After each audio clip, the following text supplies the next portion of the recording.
हरे कृष्णा। तो देखिए, आज मैं आप सभी को सुनाने वाली हूँ हरतालिका तीज से रिलेटेड। मैंने सारी पूजा विधि और हरतालिका तीज का महत्व और क्यों करते हैं और कौन कौन करता है, ये सारी चीज़ें मैंने आप सभी को पहली वीडियो में बता ही दी हैं। अब मैं आप सभी के लिए लेकर आई हूँ हरतालिका तीज व्रत कथा, जिसको सुनने मात्र से मिलती है अखंड सौभाग्य की प्राप्ति होती है। तो मैं अब बताऊँगी हरतालिका तीज से रिलेटेड इसकी कथा, क्योंकि जिसको नहीं आती है वो प्लीज़ अपने अपने मोबाइल के ज़रिए सुने, और जिसको आती है वो तो सुन ही सकते हैं। और जिस एक दूसरे को, आपके रिलेटिव्स को अगर नहीं आती हो तो उनके लिए शेयर करें, जिनसे कि उनको भी पता चले कि हरतालिका तीज की व्रत की कथा क्या होती है। तो हरतालिका व्रत कथा शिव जी ने ही माँ पार्वती को सुनाई थी। जो शिव भगवान ने इस कथा में माँ पार्वती को उनका पिछला जन्म याद दिलाने के लिए बताया था। उन्हें शिव जी ने कहा, हे गौरा, पिछले जन्म में तुमने मुझे पाने के लिए बहुत छोटी उम्र में कठोर तप और घोर तपस्या की थी। तुमने ना तो कुछ खाया और ना ही पिया, बस हवा और सूखे पत्ते ही चबाए थे। जला देने वाली गर्मी हो या कपा देने वाली ठंड, तुम नहीं हटी थी और डटी रही थी। बारिश में भी तुमने जल नहीं पिया। तुम्हें इस हालत में देखकर तुम्हारे पिता दुखी थे। उनको दुखी देखकर नारद मुनि आए और उन्होंने कहा कि मैं भगवान विष्णु के भेजने पर यहाँ आया हूँ। वह आपकी कन्या से विवाह करना चाहते हैं। इस बारे में आपकी क्या राय है, ये मैं जानना चाहता हूँ। नारद जी की बात सुनकर उनके पिता बोले, अगर भगवान विष्णु यह चाहते हैं तो उन्हें कोई आपत्ति नहीं है, परंतु तुम्हें इस विवाह के बारे में पता चला तो तुम दुखी हो गई। तुम्हारी एक सहेली ने तुम्हारे दुख का कारण पूछा तो तुमने कहा कि मैंने सच्चे मन से भगवान शिव का वरण किया है, किंतु मेरे पिता ने मेरा विवाह विष्णु जी के साथ तय कर दिया है। मैं विचित्र धर्म संकट में हूँ। अब मेरे पास प्राण त्याग देने के अलावा कोई उपाय नहीं बचा है। तुम्हारी सखी बहुत ही समझदार थी। उसने कहा, प्राण छोड़ने का यहाँ कारण ही क्या है? संकट के समय धैर्य से काम लेना चाहिए। भारतीय नारी के जीवन की सार्थकता इसी में है कि जिसे मन से पति के रूप में एक बार वरण कर लिया जाए तो जीवन पर्यंत उसी को निर्वाह करना चाहिए। मैं तुम्हें घनघोर वन में ले चलती हूँ, जो साधना स्थल भी है और जहाँ तुम्हारे पिता तुम्हें खोज भी नहीं पाएंगे। मुझे पूर्ण विश्वास है कि ईश्वर अवश्य ही तुम्हारी सहायता करेंगे। तुमने ऐसा ही किया और तुम्हारे पिता तुम्हें घर में न पाकर बड़े चिंतित और दुखी हुए। इधर तुम्हारी खोज होती रही, उधर तुम अपनी सहेली के साथ नदी के तट पर एक गुफा में मेरी आराधना में लीन रहने लगी। तुमने रेत के शिवलिंग का निर्माण किया। तुम्हारी इस कठोर तपस्या के प्रभाव से मेरा आसन हिल उठा और मैं शीघ्र ही तुम्हारे पास पहुंचा और तुमसे वर मांगने को कहा। तब अपनी तपस्या के फलीभूत मुझे अपने समक्ष पाकर तुमने कहा, मैं आपको सच्चे मन से पति के रूप में वरण कर चुकी हूँ। यदि आप सचमुच मेरी तपस्या से प्रसन्न होकर यहाँ पधारे हैं तो मुझे अपनी अर्धांगिनी के रूप में स्वीकार कर लीजिए। तब तथास्तु कहकर मैं कैलाश पर्वत पर लौट गया। उसी समय गिरिराज अपने बंधु बांधवों के साथ तुम्हें खोजते हुए वहां पहुँचे। तुमने सारा वृतांत बताया और कहा कि मैं घर तभी जाऊंगी अगर आप महादेव से मेरा विवाह करेंगे। तुम्हारे पिता मान गए और उन्होंने हमारा विवाह करवाया। और इस व्रत का महत्व यह है कि मैं इस व्रत को पूर्ण निष्ठा से करने वाली प्रत्येक स्त्री को मनवांछित फल देता हूँ। इस पूरे प्रकरण में तुम्हारी सखी ने तुम्हारा हरण किया था, इसीलिए इस व्रत का नाम हरतालिका व्रत हुआ। तो देखिए, इसमें कहानी में ये भी निकल के आया कि हरतालिका व्रत का नाम हरतालिका व्रत क्यों रखा गया, क्योंकि उनकी सखी ने उनका हरण किया था, इसीलिए इस व्रत का नाम पड़ा हरतालिका व्रत। क्योंकि पार्वती जी को हरण किया था उनकी सखी ने, तो उन्हीं के नाम पर ये व्रत रखा गया, हरतालिका व्रत। तो आप सभी के ये भी डाउट क्लियर हुए कि हरतालिका व्रत का नाम हरतालिका क्यों रखा गया। और इस व्रत से जुड़ी एक मान्यता यह है कि इस व्रत को करने वाली स्त्रियां पार्वती जी के समान ही सुखपूर्वक पति रमण करके शिवलोक को जाती हैं। और सौभाग्यवती स्त्रियां अपने सुहाग को अखंड बनाए रखने और अविवाहित युवतियां मन मुताबिक वर पाने के लिए हरतालिका तीज का व्रत करती हैं। इस दिन व्रत करने वाली स्त्रियां सूर्योदय से पहले उठ जाती हैं और नहाकर पूरा श्रृंगार करती हैं पूजन के लिए केले के पत्तों से मंडप बनाया जाता है और गौरी शंकर की प्रतिमा स्थापित की जाती है।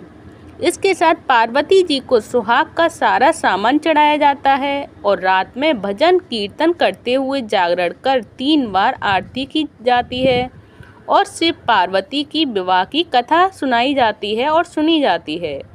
इस व्रत के व्रती को शयन का निषेध है, इसके लिए उसे रात्रि में भजन कीर्तन के साथ रात्रि जागरण करना पड़ता है।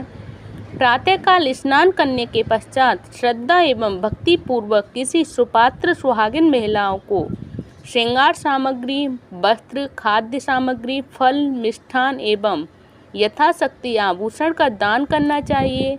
रेत के शिवलिंग बनाए जाते हैं तो उनका जलाशय में विसर्जन भी किया जाना चाहिए और खीरा खाकर व्रत को संपन्न किया जाना चाहिए। तो देखिए, इस व्रत में खीरा खाकर ही व्रत को संपन्न करते हैं, जिससे कि हमारा व्रत पूर्ण होता है। और आप सभी को ये हड़ताल का तीज व्रत कथा और ये इससे रिलेटेड ये सारी जानकारी कैसी लगी, प्लीज़ मुझे कमेंट बॉक्स में बताइएगा। अच्छी लगी हो तो प्लीज़ वीडियो को लाइक करें, चैनल को सब्सक्राइब करें। हरे कृष्णा, हरि बोल, हरे कृष्णा। तो देखिए, आज मैं आप सभी को बताने वाली हूँ कि हड़ताल का तीज जो 6 सितंबर को हो रही है, उस पर हमें कौन कौन सी गलतियाँ नहीं करनी है, क्योंकि ये व्रत होता है, निर्जला व्रत होता है और काफ़ी बड़ा व्रत माना जाता है। और इस पे हमारी जो भूल से जो गलतियाँ हो जाती हैं, वो कौन सी गलतियाँ हैं जिसको हमें भूल से भी उन गलतियों को नहीं करना है, जिससे कि हमारा व्रत पूरा नहीं हो पाता और खंडित हो जाता है। तो हमें उन कौन सी गलतियाँ नहीं करनी है और ऐसे कौन से काम नहीं करने हैं जिससे कि हमारा व्रत खंडित ना हो जाए और हमारा व्रत पूर्ण हो, तो ये बताने वाली हूँ आप सभी को मैं इस वीडियो में। तो हड़ताल का तीज सुहागिन महिलाओं के लिए विशेष महत्व रखता है। इस दिन महिलाएं घर की सुख शांति और पति की लंबी आयु के लिए व्रत रखती हैं। यह व्रत बहुत महत्वपूर्ण होता है, इसलिए इस व्रत को रखने से कुछ नियमों का हमें पालन करना जरूरी होता है। वो कौन कौन से नियम हैं जो हमें हड़ताल का तीज पर उनको पूर्ण करना है और उनको ध्यान रखना है। तो हड़ताल का तीज का त्यौहार देश भर में काफ़ी धूमधाम और हर्षोल्लास के साथ मनाया जाता है। हड़ताल का तीज सुहागिन महिलाओं का सबसे खास त्यौहार माना जाता है। हड़ताल का तीज को उत्तर प्रदेश और मध्य प्रदेश के कुछ भागों में तीजा भी कहा जाता है। तो इस साल ये पर्व 6 सितंबर को रखा जाएगा। ये व्रत कुंवारी कन्याएं और महिलाएं रख सकती हैं। इस दिन सुहागिन महिलाएं निर्जला व्रत रखती हैं और पति की लंबी उम्र की कामना करती हैं। तीज के मौके पर सुहागिन महिलाएं भगवान शिव और माता पार्वती की पूजा करती हैं। इस व्रत को अन्य व्रतों की तुलना में सबसे कठिन व्रत माना जाता है, क्योंकि करीब 36 घंटे तक महिलाएं बिना कुछ खाए पिए निर्जल व्रत रखती हैं। इस व्रत को करने के दौरान कई नियमों का पालन करना पड़ता है, तभी व्रत का पूर्ण फल मिलता है और पूजा सफल मानी जाती है। तो इस लेख में हम आप सभी को बताने जा रहे हैं हड़ताल का व्रत के नियम की हड़ताल का व्रत के नियम क्या क्या होते हैं, कौन से व्रतों को हमें पालन करना चाहिए इन व्रत को पूर्ण करने के लिए। ये व्रत दिन और रात दोनों समय लगातार रखा जाता है। इस दिन महिलाओं को रात भर जागना जरूरी होता है, क्योंकि 8वां प्रहर पूजा भी करनी होती है और यह भी मान्यता या अंधविश्वास है कि जो महिला सो जाती है उसे अजगर या मगरमच्छ की योनि प्राप्त होती है। महिलाएं जागते हुए भगवान शिव और मां पार्वती की आराधना करती हैं, इसलिए इस तीज के व्रत को बहुत कठिन कहा जाता है। ऐसी मान्यता है कि यदि कोई कुंवारी या अविवाहित महिला इस व्रत को करना या रखना शुरू कर देती है तो उसे जीवन भर यह व्रत रखना ही होता है। बीमार होने पर भी और दूसरी महिला या पति इस व्रत को रख सकता है। अगर कोई बीमार हो जाए तो दूसरी महिला या पति भी इस व्रत को रख सकते हैं। जिन महिलाओं ने व्रत रखा है उन्हें व्रत नहीं तोड़ना चाहिए, ऐसा करना अशुभ माना जाता है। और हड़ताल का तीज व्रत रखने वाली महिलाएं इस दिन अपने गुस्से पर काबू रखें। और धार्मिक मान्यताओं के अनुसार तीज के दिन हाथों में मेहंदी इसलिए लगाई जाती है ताकि मन शांत और ठंडा रहे, किसी से गलत व्यवहार भी ना करें। ऐसा करने से घर में नकारात्मकता भी बनी रहती है। व्रत करने वाली महिलाओं को अपने मन में किसी तरह का खोट नहीं लाना चाहिए, अर्थात किसी के भी प्रति गलत भावना ना रखें और भूलकर भी किसी को भला बुरा ना कहें। इस दिन किसी के लिए भी अपने मन में गलत भावना या खोट ना रखें। हड़ताल का तीज का व्रत अत्यंत कठिन होता है। ये निर्जला व्रत होता है, यानी कि व्रती महिलाएं इस दिन जल या पानी तक ग्रहण नहीं कर सकती। अगर किसी महिला ने पानी पी लिया तो यह व्रत खंडित हो सकता है। कुछ महिलाएं निर्जला व्रत के दौरान रात को दूध भी पी लेती हैं। उनकी मान्यता है कि ऐसी महिलाएं अगले जन्म में उन्हें सर्प का जन्म मिलता है। इसलिए इस दिन महिलाओं को अपने आप पर संयम बनाए रखते हेतु पूरे मनोभाव से व्रत करना होता है, तभी इसका फल मिलता है। तीज का त्योहार साल में 3 बार आता है, हरियाली तीज, कजरी तीज व हड़ताल का तीज। इन तीज का हिंदू धर्म में विशेष महत्व है और इन तीनों तीजों में भगवान शंकर और माँ पार्वती की पूजा की जाती है। तो देखिए, मैंने आप सभी को हड़ताल का तीज के बारे में सारी जानकारी दे दी है कि हड़ताल का तीज पर जो भी व्रत रहेंगी उस पर हमें क्या क्या बातें ध्यान रखनी है और क्या क्या गलतियाँ नहीं करनी है, जो अक्सर लेडीज़ें कर देती हैं।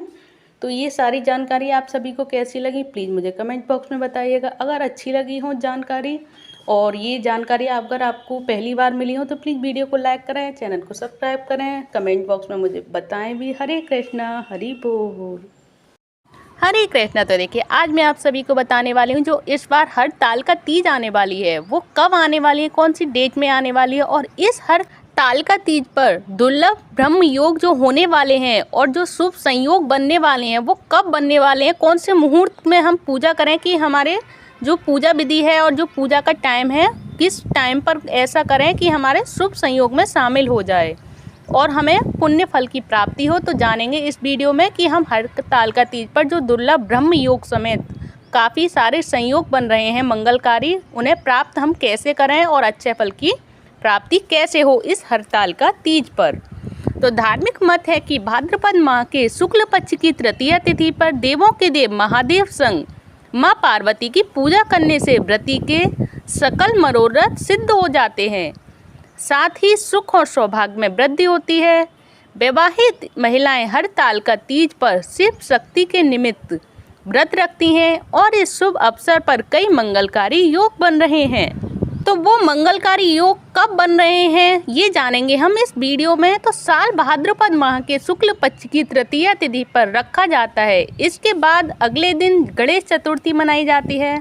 तो आसान शब्दों में हम कहें तो भाद्रपद माह के शुक्ल पक्ष की तृतीया तिथि को हड़ताल का तीज का व्रत रखा जाएगा।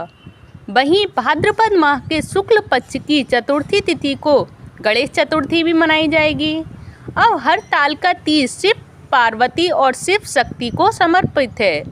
इस दिन विवाहित महिलाएं पति की लंबी आयु और अखंड सौभाग्य के व्रत हेतु रखती हैं। इस व्रत को करने से विवाहित महिलाओं के सुख और सौभाग्य में वृद्धि होती है। तो ज्योतिषियों की माने तो हड़ताल का तीज पर दुर्लभ ब्रह्म योग का निर्माण हो रहा है, साथ ही कई अन्य मंगलकारी योग भी बन रहे हैं। इन योग में शिव शक्ति की पूजा करने के साधक को दुगना फल की प्राप्ति होगी। तो कौन से मुहूर्त में हमें पूजा करें कि हमें दुगने फल की प्राप्ति हो, तो चलिए जानते हैं कि हम कौन से मुहूर्त में पूजा करनी है। तो वैदिक पंचांग के अनुसार भाद्रपद माह के शुक्ल पक्ष की तृतीया तिथि 5 सितंबर को भारतीय समयानुसार दोपहर 12:21 पर शुरू होगी। वहीं इस शुभ तिथि का समापन होगा 6 सितंबर को दोपहर 3:21 पर। अतः उदया तिथि के अनुसार 6 सितंबर को हड़ताल का तीज का व्रत रखा जाएगा। वहीं 7 सितंबर को गणेश चतुर्थी भी मनाई जाएगी। और हड़ताल का तीज पर जो शुभ योग बन रहे हैं वो कौन से हैं, अब मैं ये भी आप सभी के लिए क्लियर करती हूँ। ज्योतिषियों की माने तो हड़ताल का तीज पर दुर्लभ ब्रह्म योग का निर्माण हो रहा है। इस योग का संयोग रात 10:15 तक है। इसके बाद ब्रह्म योग का निर्माण हो रहा है। दोनों ही योग बेहद शुभ हैं। इसके अलावा रवि योग का भी संयोग हड़ताल का तीज पर बन रहा है। इन योग में देवों के देव महादेव एवं माँ पार्वती की पूजा करने से साधक को अच्छे फल की प्राप्ति होगी। तो अब मैं बताऊंगी कि ये जो शुभ योग बन रहे हैं ये कौन कौन से टाइम बन रहे हैं कि जिनमें हमें पूजा करनी है। तो सूर्योदय होगा सुबह 6:02 पर और सूर्यास्त होगा शाम 6:36 पर। चंद्रोदय का समय है सुबह 8:37 पर और चंद्रास्त का समय है 8:16 पर। तो अब मैं बताऊंगी ब्रह्म मुहूर्त कब का होगा और कौन से समय होगा। तो वो होगा 4:30 से 5:16 तक ब्रह्म मुहूर्त रहेगा और विजय मुहूर्त रहेगा दोपहर 2:25 से 15 मिनट तक रहेगा विजय मुहूर्त और गोधूली मुहूर्त रहेगा शाम 6:36 से 6:59 तक। और निशिता मुहूर्त कब है, तो निशिता मुहूर्त रहेगा रात्रि 11:56 से 12:42 तक। तो ये रही सारी जानकारी हरतालिका तीज की कि कौन कौन से समय और कौन कौन से मुहूर्त किस किस समय हो रहे हैं और इस पे कौन कौन से शुभ योग हो रहे हैं और हरतालिका तीज का व्रत हम किस तरह से और किसके लिए करें। ये सारी जानकारी मैंने इस वीडियो में आप सभी को बता ही दी है। अगर आप सभी को ये जानकारी अच्छी लगी हो तो प्लीज़ वीडियो को लाइक करें, चैनल को सब्सक्राइब करें। हरे कृष्णा, हरि बोल।